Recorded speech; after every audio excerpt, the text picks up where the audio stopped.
Bonjour à vous, je suis Séverine, naturopathe, magnétiseur et coach sur Toulouse. Je vous invite à vous abonner à ma chaîne, à appuyer sur la cloche pour ne pas louper les prochaines vidéos, à mettre un pouce, un commentaire et à partager. Alors c'est une vidéo très particulière. Je me suis réveillée ce matin et j'ai capté la conscience d'une âme errante. Voilà, donc cette âme vous passe des messages. Vous raconte pourquoi elle est coincée dans l'astral, comment elle voit les choses de son côté par rapport à sa famille qu'elle a laissée. Vous allez voir, c'est très spécial. J'ai été très surprise de capter ça ce matin. Donc je vous le partage. J'espère que ça pourra aider voilà, les personnes qui se posent des questions sur les âmes errantes ou qui sont dans le deuil. Voilà, donc je vous invite à écouter la vidéo jusqu'au bout. Et puis je vous dis à très bientôt. Et n'oubliez pas de vous abonner à ma chaîne. À bientôt.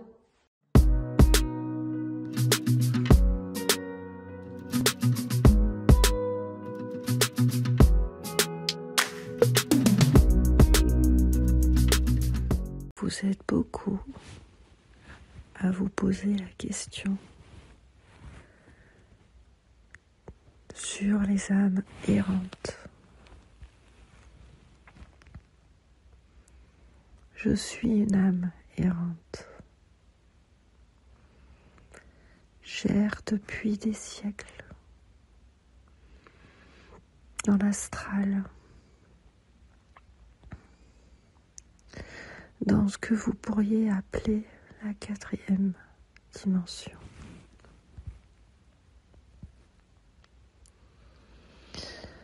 J'ai eu plusieurs incarnations sur Terre, des milliers. Elle date d'il y a très longtemps. À cette époque, nous avions encore une connexion à la nature. Nous étions des peuples liés à la nature. Nous vivions dans des habitats de type grotte, comme vous les appelez. Nous étions proches des cycles de la nature. Nous vivions avec le soleil. Nous respections cette nature.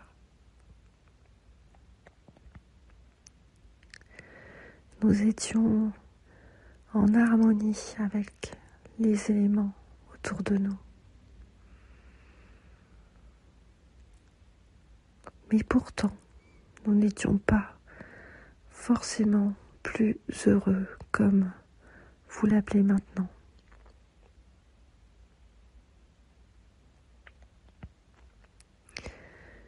Car nous vivions déjà moins longtemps, parce que nous nous blessions souvent. Nous avions des maladies qu'à l'époque nous ne connaissions pas. Et puis il pouvait y avoir souvent des conflits entre les individus, souvent pour récupérer des habitats, ou des conflits pour récupérer des femmes.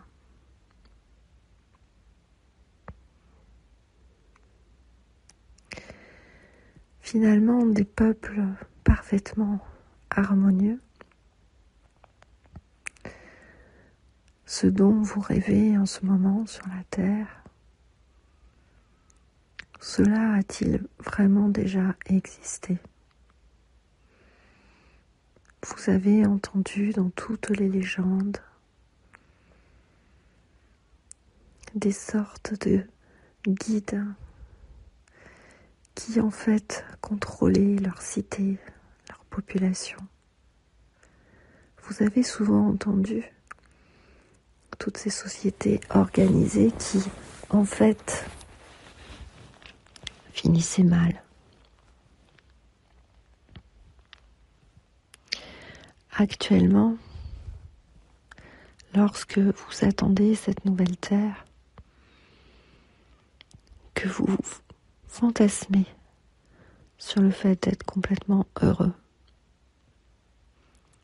pensez-vous avoir vraiment évolué depuis ces temps anciens? Seriez-vous vraiment capable actuellement de vivre les uns les autres, ensemble, en lien avec la nature peut-être, mais entre vous, en ayant une totale bienveillance, en restant dans un amour divin, alors que le propre de l'émotion de l'être humain entraîne forcément de par son ego du jugement, de la jalousie ou toute autre émotion négative.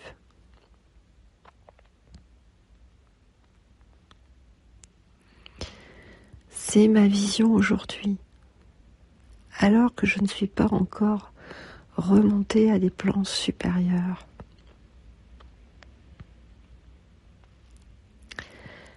Ma décision aujourd'hui, alors que j'erre depuis des siècles dans l'astral,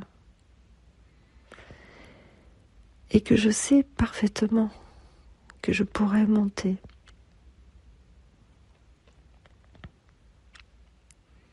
on est déjà venu me chercher.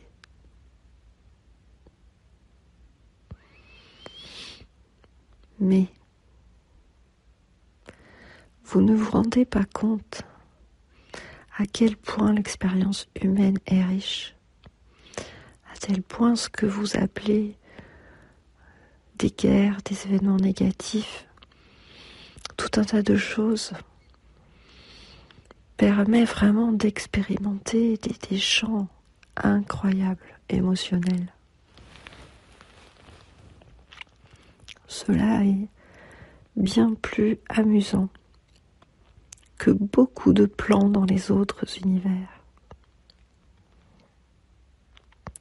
La difficulté, effectivement, c'est que cette richesse émotionnelle entraîne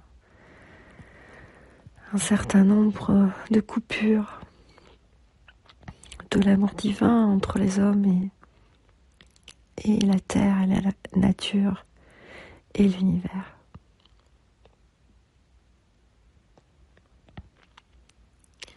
Alors laissez-moi vous conter mon histoire. Je me suis incarnée des milliers de fois. J'ai été également un guide spirituel pour beaucoup d'humains. J'ai l'impression, je ne sais pas si c'est le cas des autres amérantes, d'être consciente de mes autres vies, des autres morceaux, vous pourriez l'appeler d'incarnation dans d'autres univers. Je vis d'autres vies. Mon âme possède plusieurs manières de s'exprimer dans cet univers. Elle se divise en plusieurs rayons. Ces rayons, vous les mettez dans un espace-temps qui en fait n'existe pas. Je peux vivre, sentir, savoir toutes les incarnations que j'ai vécues, que vous diriez avoir vécues depuis des millions d'années en même temps.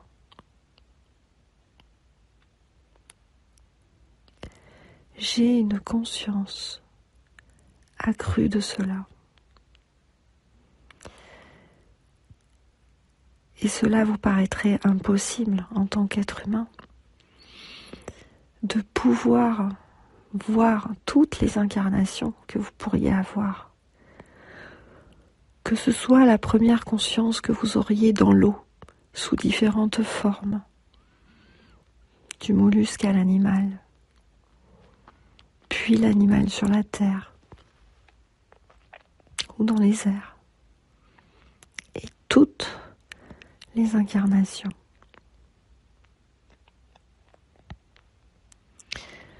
Aujourd'hui, je suis une âme errante et je suis consciente de tout cela.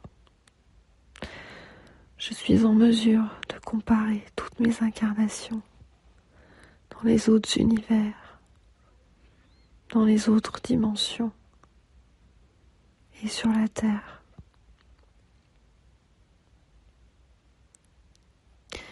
J'ai vécu très peu de vraies connexions divines avec des humains sur cette terre.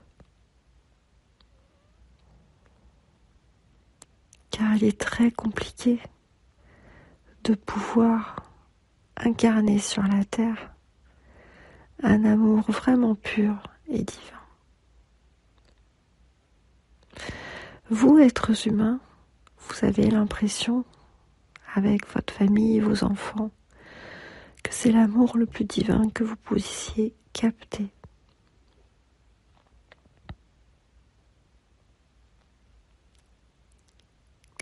En fait, l'amour le plus divin, le plus pur est un amour complet. Ce que j'appelle amour complet pour les êtres humains. Et la capacité de ressentir tous les amours possibles en tant qu'être incarné. La majorité d'entre vous sont en mesure de ressentir cela pour la nature, les animaux. Vous avez beaucoup de mal à ne pas aimer un animal que vous verriez ou également un petit enfant que vous croiseriez. Mais lorsqu'il s'agit d'humains adultes, vous n'en avez plus la même capacité. Tout simplement parce que vous captez l'énergie renvoyée par ces êtres humains. Et dans ces énergies, même venant de vos enfants, il y a du jugement, parfois de la rancœur, des reproches, une dualité entre l'amour et les autres émotions négatives. Vous avez ce ressenti et cela vous perturbe, vous fait douter. Dans ces moments, vous avez l'impression que l'autre ne vous aime pas. À chaque fois que vous avez cette impression, cela vous coupe de l'amour divin, ne vous permet pas de le rayonner pleinement. C'est pourquoi il est très compliqué, en tant qu'être humain, de rayonner vraiment cet amour divin. Ce serait la capacité à aimer quelqu'un sans condition, sans jamais aucun jugement, sans jamais de rancœur. Une capacité à être dans un amour total, inconditionnel. Et même si vous le viviez, cela serait très compliqué. Car à la fois, vous pourriez être vraiment très attiré par cette personne. Vouloir concrétiser de manière charnelle, comme vous le dites, cet amour divin. En même temps, cela vous paraîtrait tellement puissant. Vous auriez tellement peur que cela s'arrête, que vous préfériez vivre un amour plutôt fraternel ou autre.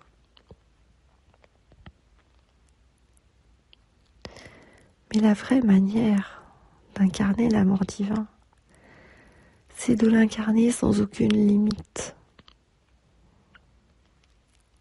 L'incarner d'une manière divine, sans jugement, sans penser qu'il pourrait y avoir quelconque conséquence négative, une quelconque émotion négative liée à celui-ci. Je sais que cela peut être compliqué à comprendre pour vous, mais voilà pourquoi j'erre depuis des siècles dans l'astral.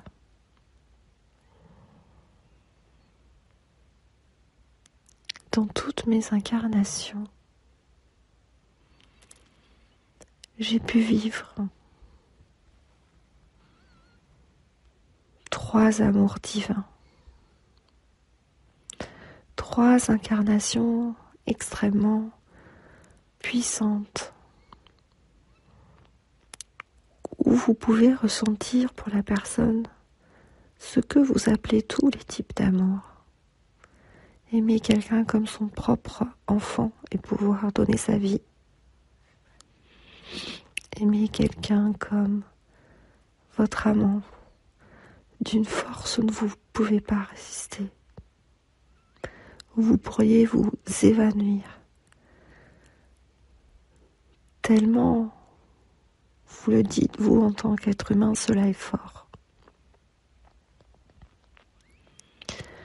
Un amour aussi fraternel. Vous pouvez être en confiance et compter toujours sur l'autre.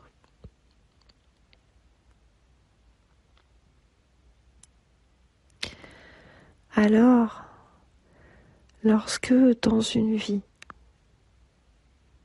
lorsque d'une manière humaine, vous avez pu expérimenter, retrouver ces 3 personnes, que l'univers vous l'a permis, et que cela pourrait être le signe d'ailleurs d'une dernière incarnation. Vous pouvez alors choisir de remonter et de suivre votre guide. Mais depuis ma mort, j'ai choisi de ne pas les quitter tant qu'ils seraient vivants sur cette terre. Je suis arrêtée dans un espace-temps dont je ne saurais plus dire la date. Et dans cette dernière incarnation, j'étais donc avec ces 3 personnes. Je suis bloquée dans cet espace-temps comme si ces personnes n'étaient jamais décédées. Elles le sont sûrement depuis. Mais depuis cet espace-temps où je suis bloquée, je les vois vivre. Parfois cela tourne en boucle. Mais je n'arrive pas à me décider, à quitter, à les quitter.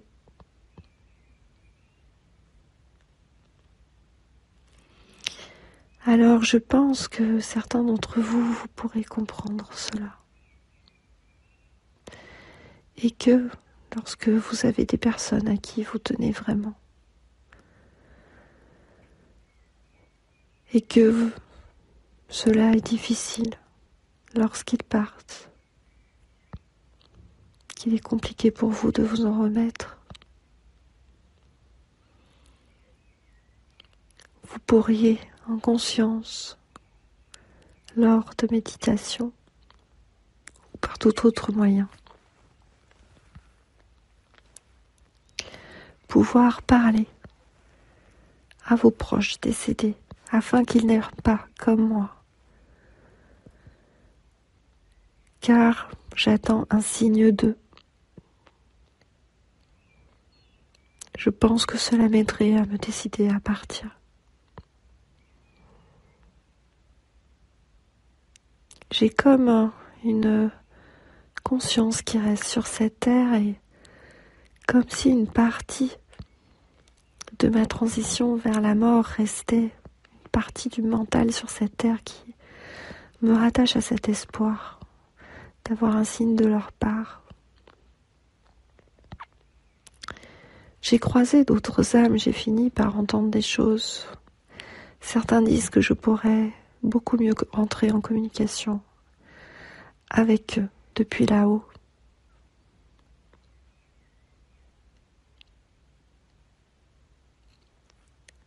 Mais j'aimerais ne pas les influencer, j'aimerais que cela vienne d'eux. Cela leur permettrait un saut quantique majeur, une évolution de leurs énergies majeures. Et alors que les humains sont en train de se réveiller, que je suis coincée dans cet espace-temps avec eux, je sais qu'au moins l'un d'entre eux va se mettre à me parler bientôt, va se réveiller vraiment de par lui-même. Et alors je pourrai continuer mon chemin.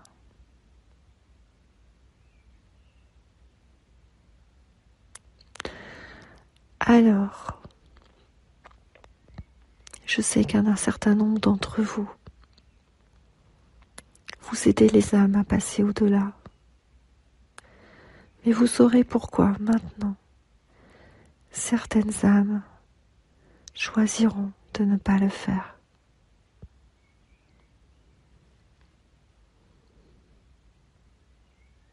Maintenant, je le sais, mon heure est proche et ce sera pour bientôt.